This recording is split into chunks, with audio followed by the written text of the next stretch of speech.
Hello again, and welcome to another mini prelude. I'm Carol Anderson, principal coach of the Utah Symphony Utah Opera. I'm so glad that we're able to join virtually, and you get to come to my super fancy studio in my living room in downtown Salt Lake. I have enjoyed getting to revisit some operas that I know well, but I've also gotten to learn some operas that I don't know. Like last night's production of Nixon in China, I knew bits and pieces of that opera, having taught some singers their various roles, like the role of Pat Nixon, but I didn't know the opera as a whole, and so it was great to kind of get to discover that. Don Carlo, the same thing. I've seen a production of it, and I played a few of the arias, but I am not familiar with the opera maybe in the as a whole, but I picked the brains of some colleagues. Patrick Harvey, actually, who I mentioned last night, who helped me with Nixon in China, also helped me with Don Carlo. Those were just two recent things that he had done. So I want to start talking about Verdi and Don Carlo with a quote from the wonderful composer, 20th century British composer, Benjamin Britten. Britten said, "I am an arrogant and impatient listener, but in the case of a few composers, a very few, when I hear a work I do not like, I am convinced it is my own fault."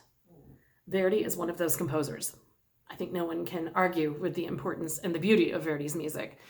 He bridges the gap between the bel canto composers who they were concerned with drama, but it was still in the old numbers divisions where you had an aria and then a duet and then a finale. And we still have that in Verdi, but he starts to blur the lines. He also brings drama to the forefront. So by the time you get to Falstaff, his last opera, it's a through composed dramatic masterpiece. So Don Carlo is quite late in his output. This is a grand opera. It's Verdi's longest. If you do all the music, it's about 4 hours of music. It was composed with a libretto based on the play Don Carlos Infante of Spain, which was written by the German poet Friedrich Schiller. The first 5-act version was composed to a French libretto and premiered in March of 1867 at the Paris Opera. It was actually a commission for the Paris Exposition of that year. Some French were actually predisposed to dislike the piece because they resented that a foreigner was given such an important commission to fulfill. Verdi wrote about the premiere last night, Don Carlo. "It was not a success. I don't know what the future may hold, but I shouldn't be surprised if things were to change." Critics write of the influence of Wagner in Don Carlo. Ironically, Verdi had yet to have heard a Wagner aria. He didn't hear a Wagner aria until he finished scoring Aida, which was a later project. Performances of an Italian version followed quite shortly in London in June and in Bologna in October. Subsequent revisions shortened the opera to 4 acts, which is called the Milan version, and then restored the Fontainebleau scene, the opening scene in the forest of Fontainebleau near Paris, to the Italian version, which is called the Modena version. And then there's any number of other tweaks, and Verdi tweaked it himself, and then people since then have cobbled together musicological, it's a bit of a detective or an archaeological expedition to try to put together whoever's ideal version of Don Carlo. So I like to say that any slated production of Don Carlo is probably a music librarian's nightmare, but perhaps there are some that enjoy the sleuthing that entails. So in its full version, which includes the ballet, every French opera has to have a ballet. Don Carlo is about 4 hours of music, and as I said, is Verdi's longest opera. The plot is based on events in the life of the 16th century Prince of Asturia, Don Carlo, or the Infante, and centers around treaty negotiations, court intrigue, betrothals. Don Carlo is, as part of a treaty, is meant to marry Elizabeth, and then turns out it gets all changed up, and his father ends up marrying Elizabeth, which is sad because at that point, Don Carlo and Elizabeth have fallen in love. And there's even an auto da fe. And I hate that every time I hear the words auto da fe, I think of Candide, where they sing, what a day for an auto da fe. Yeah, sorry about that. But anyway, auto da fe was a public execution and shaming of heretics during the Spanish Inquisition. So the Spanish Inquisition figures prominently in this story.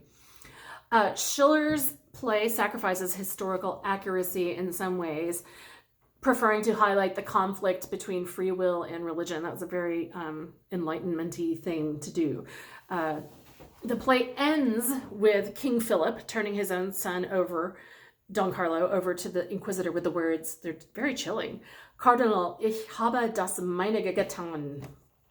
Tun Sie das Ihre, which means, Cardinal, I have done my duty, do yours. In the opera, the Italian translation of these words is Il dover mio farò, ma voi? But then the opera adds a happy ending onto this with the ghost of Charles V, ghost? I don't know, ghost. It's like, is he alive? Is he dead? Appearing and rescuing Carlo by carrying him into a cloister. So he's saved by doing a religious escapist thing. So I want to do a few musical excerpts, as always. Some of the musical highlights that I'm familiar with are the music of the men. There's a couple of amazing duets. There's I like to call it one of those bro duets, kind of like the Pearl Fishers, which I'll talk about for tomorrow night. There's a bro duet between Don Carlo and Rodrigo. They're friends. They vow eternal friendship, just like the guys in Pearl Fishers do. Of course, then Rodrigo ends up sort of selling out Don Carlo to further his position in court, but then ends up dying tragically. But I get ahead of myself. So this duet is really quite thrilling. I found a wonderful video online, and I forgot how. There's something about, I love a duet, whether it be male, female, two women, two men, but there's something really sort of visceral about two male voices singing in really powerful harmony. So here is that duet.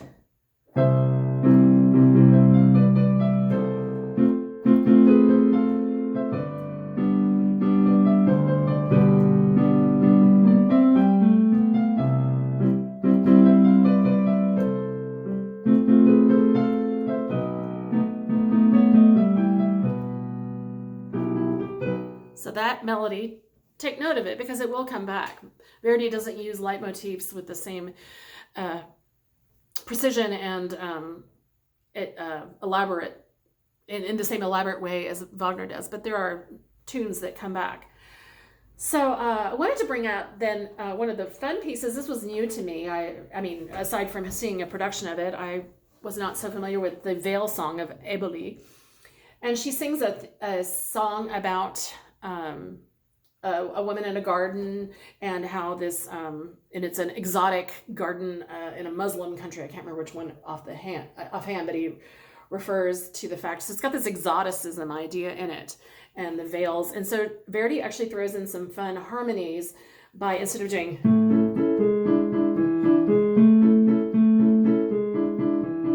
which is very simple, he does, makes this modal thing, which is a nod to the exoticism of the text. So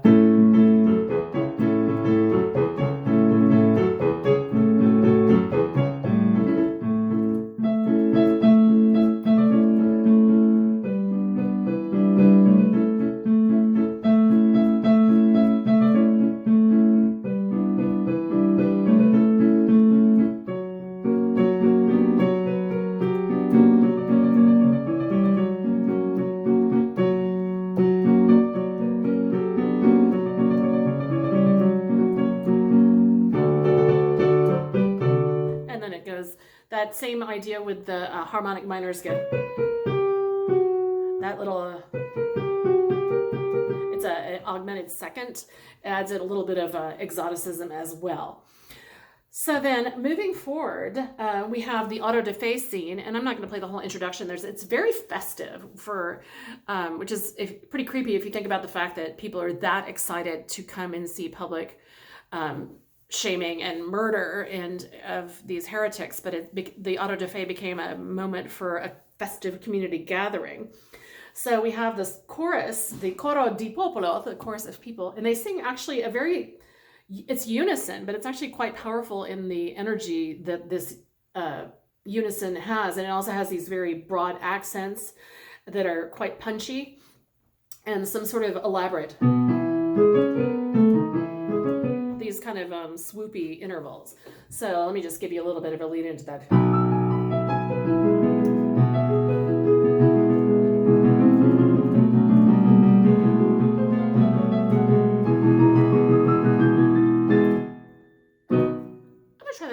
because that scale didn't come out right. There we go.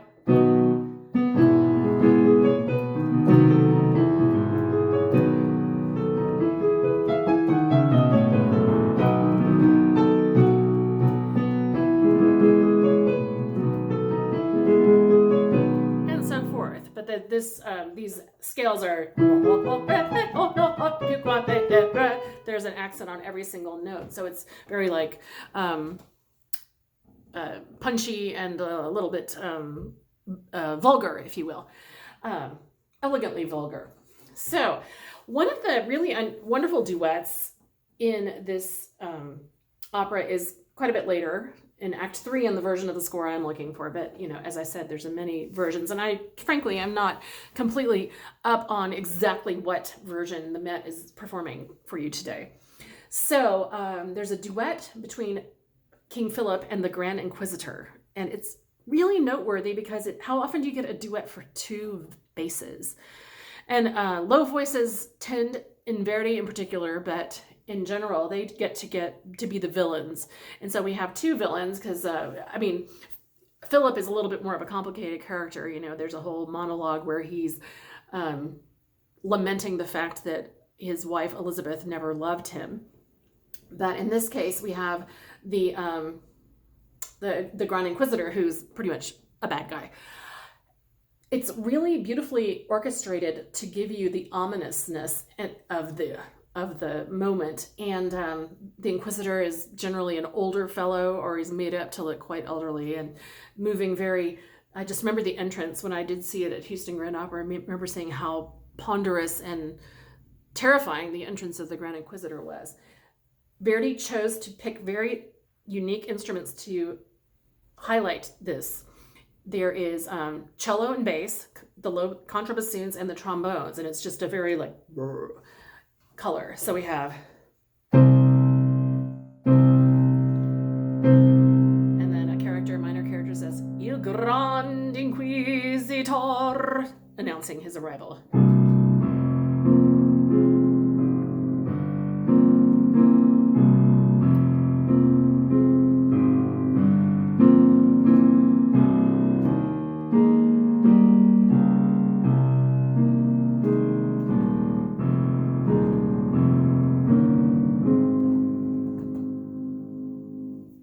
And so then you have that ominous. Doesn't sound ominous on the piano, except that it's in a low register. But with the color of the instruments that Verdi's chosen, it's much more effective. Then we have music that I want to share with you last is the music of Rodrigo's death, the Duke of Posa. He is. As often happens in opera, he takes quite a while to pass because he has many things to say. You know, people don't sing an aria when they're feeling rational, and even, you know, less rational is approaching death. He sort of sings through all of that, and he is trying to, in his last moments, reconnect with his bosom friend, Don Carlo. And you get a little echo of the duet in the middle section. So I'm going to play... he sings Il morrò ma lieto in core che poté così serbar alla Spagna. He's saying that in dying he will be happy because he's serving Spain. And this particular melody repeats twice with a little bit of the music of the duet in between. So I'm going to lead you into with some of the death music.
and then he has a little bit of, the scene ends very dramatically.